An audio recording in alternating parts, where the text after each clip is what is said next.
Rakuti kecewa, kesal dan geram. Nyi Kepet ternyata tidak senang atau bahagia melihat keberhasilan yang diperolehnya selama ini. Dia menunduk sedih.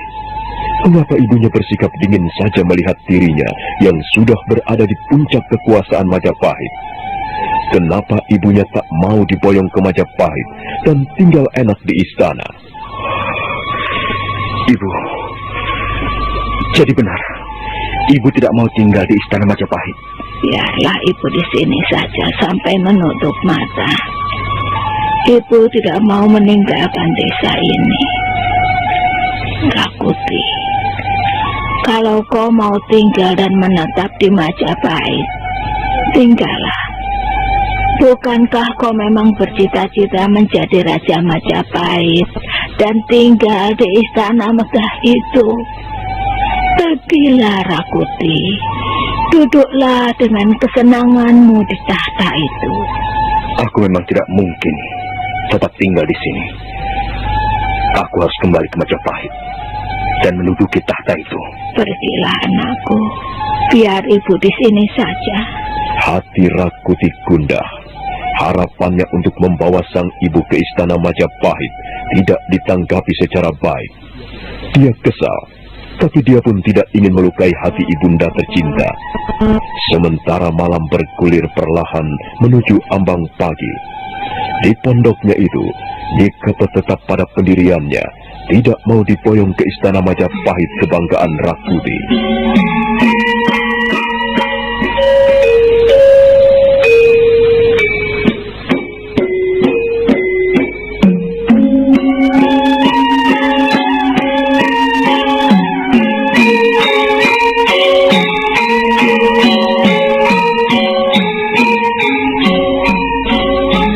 Pagi harinya, Rakuti kembali mengumpulkan prajurit-prajuritnya.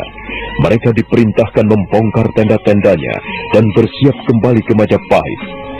Wong Agung tampak kurang puas atas hasil pekerjaan pengejaran itu, karena yang diburunya belum lagi didapatkan.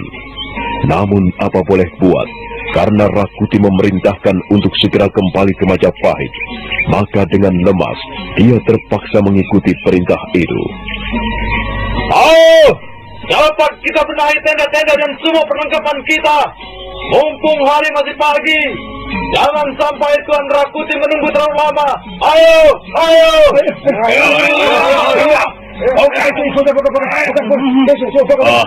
Ada apa, Paman? Tampaknya Paman kurang cerah.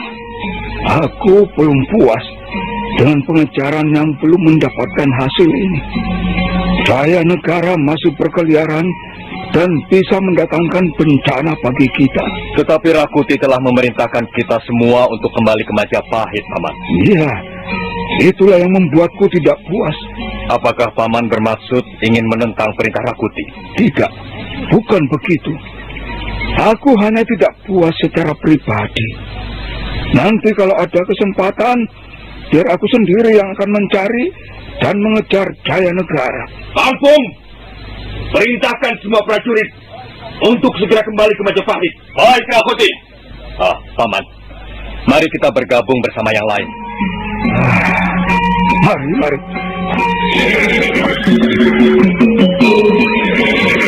Aku kembali ke Majapahit. Terus terang, aku tidak bisa meninggalkan Majapahit lama-lama. Situasi di sana masih banyak yang harus diselesaikan. Berangkatlah Rakuti. Ibu harap kau bisa menjaga diri baik-baik. Aku juga berharap Ibu bisa menjaga diri baik-baik. Kalau ada apa-apa, kirimlah orang untuk memberi kabar, supaya aku bisa langsung datang ke desa Ganding ini. Percayalah, Ibu tidak akan kekurangan suatu apapun, anakku. Baiklah, Ibu. Aku berangkat. Langsung berangkatkan pasukan. Pasukan, kita kembali ke Majapahit. Iya.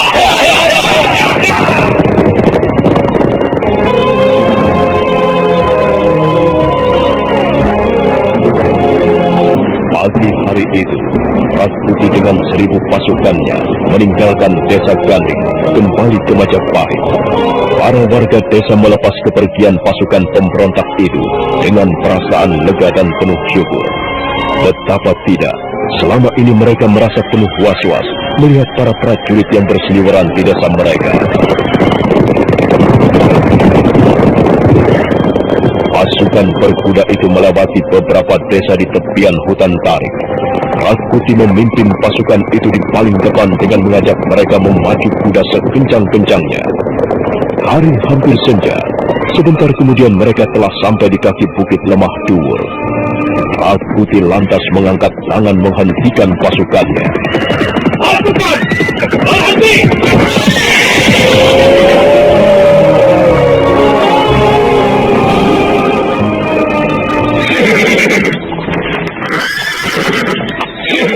Guru, kita berhenti di sini dulu untuk istirahat.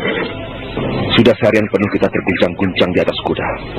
Rakuti, apa nama tempat ini? Kita berada di kaki bukit lemah Duwur. Lampung, perintahkan prajurit-prajurit turun dari kuda masing-masing dan mendirikan tenda-tenda. Oh, apakah kita bermalam di sini, Rakuti? Ya, besok pagi baru kita lanjutkan lagi. Baik, Rakuti. Prajurit, turun dari kuda dan dirikan tenda untuk istirahat. Kita bermalam di sini.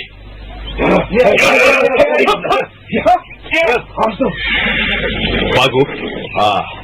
Iya, Kakang. Panggil Samitra, Cungcung, Walakang, dan Ungkap.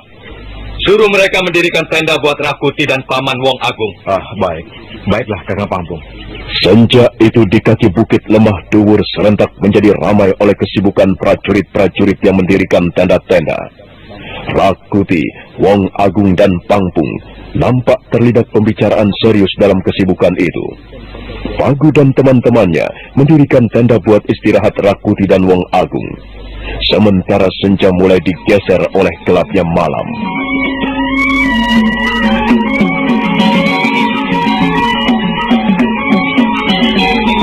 Kita tinggalkan Rakuti dengan 1000 orang prajuritnya yang tengah sibuk mendirikan tenda-tenda di kaki bukit lemah Duwur. Kini kita beralih pada perjalanan Jayanegara yang sudah berada di desa Bedander. Malam hari di desa Bedander tampak sunyi sepi. Warga desa tak ada yang kelihatan hilir mudik di jalan-jalan. Mereka lebih suka tinggal di dalam gubuknya masing-masing. Ketika rombongan Sang Prabu memasuki desa, tak seorang pun warga desa melihatnya. Bekel Gajah Mada langsung menuju ke sebuah pondok yang agak besar, yang diduga kediaman kepala desa Bedander.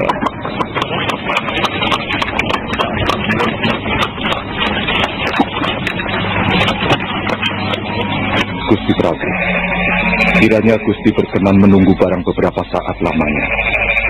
Hamba akan mengetuk pintu rumah itu dan memohon tumpangan. Apakah itu pondok kepala desa? Demikianlah yang dikatakan 2 prajurit utusan kita. Baiklah. Tetaplah hati-hati dan waspada, Paman Mada. Hamba Gusti. Terima kasih. Tuan Warak dan Tuan Kembar. Tuan tetaplah di samping kereta Gusti Prabu. Saya dan 2 prajurit akan mendatangi rumah kepala desa itu. Baik. Ya, sepertinya ada yang mengetuk pintu. Siapa malam-malam begini masih keluyuran keluar rumah? Mengganggu istirahat saja. Barangkali ada pengembara yang kemalaman dan butuh tempat bermalam, Ki. Ya, memang Nyai. Sesiang tadi juga ada warga desa melapor padaku. Katanya ada 2 orang asing bermaksud singgah di desa kita. Oh, kalau begitu bukalah, Aki. Kasihan dingin-dingin begini berada di luar. Ayo.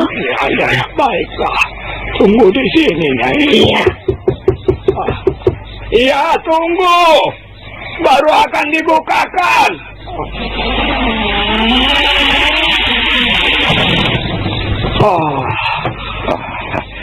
Selamat malam. Maaf, saya mengganggu? Tidak apa-apa. Barangkali ada yang bisa saya bantu. Kami kemalaman dan bermaksud mencari tempat untuk menginap barang 1 atau 2 hari. Silakan. Kami tidak keberatan.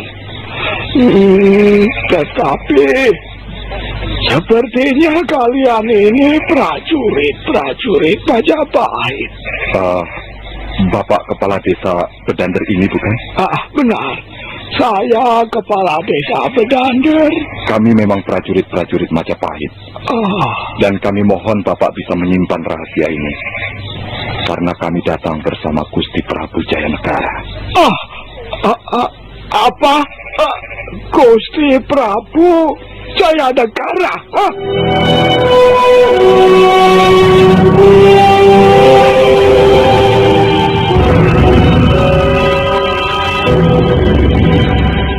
Sudahlah, cepat tolong Gusti Prabu. Jangan sampai Gusti Prabu berlama-lama di luar. Iya. Mari. Silakan masuk. Nyai. Kita kedatangan tamu besar, Nyai. Ada apa, Ki? Ada apa? Kok ribut sekali? Apa kau ketiban rezeki dari langit? Wah, Nyai, ini sungguh bukan ketiban rezeki lagi. Nyai, ini sudah anugerah dari langit. Anugerah dari para dewa kepada kita, Nyai. Anugerah apa, Ki? Ayo cepat katakan. Gusti Prabu Jayanegara, Raja Majapahit, berkenan singgah ke pondok kita yang riot ini, Nyai. Gusti Prabu. Iya. Gusti Prabu Jayanegara. Iya, Nyai. Yang benar, Aki. Nyai. Ya kalau tidak percaya, ya tanya saja bapak-bapak ini. Sudah. Gusti Prabu sudah lama menunggu di luar. Tolong siapkan tempat untuk Gusti Prabu. Iya. Baik, Tuan prajurit, baik. Ayo, Nyai, ayo. Kita siapkan tempat, ayo. Mari, Aki, mari. Tuan prajurit, silakan masuk. Jangan sungkan lagi. Ya, hanya beginilah tempat kami. Ayo, Tuan. Ayo, katanya mau menyiapkan tempat. Iya. Mari. Prajurit, cepat bantu mereka menyiapkan tempat untuk Gusti Prabu. Baik, Ibu Yud, mari kami bantu menyiapkan tempat. Mari. Guru, jadi guru tidak puas atas semua ini? Bukan begitu, Rakuti. Karena Jayanegara itu ancaman berat untuk kedudukanmu di Majapahit. Kalau dia dibiarkan hidup dan berkeliaran terus, sekali waktu dia bisa menghantam kita dengan kekuatan yang disusunnya. Tapi Guru, aku tidak bisa meninggalkan Majapahit lama-lama, Guru. Dalam keadaan sekarang ini, di Majapahit bisa terjadi sesuatu yang bisa memporak-porandahkan semua yang telah kita capai. Itu benar, Guti, benar. Aku cuma mau bilang bahwa Jayanegara tidak boleh dibiarkan terus hidup. Dia harus dibinasakan. Tapi aku dengan 1000 prajuritku ini, mau tidak mau, harus kembali lagi ke Majapahit dulu. Ya, biarlah kau dan pasukanmu kembali ke Majapahit. Tetapi aku akan terus mengejar Jayanegara sampai dapat.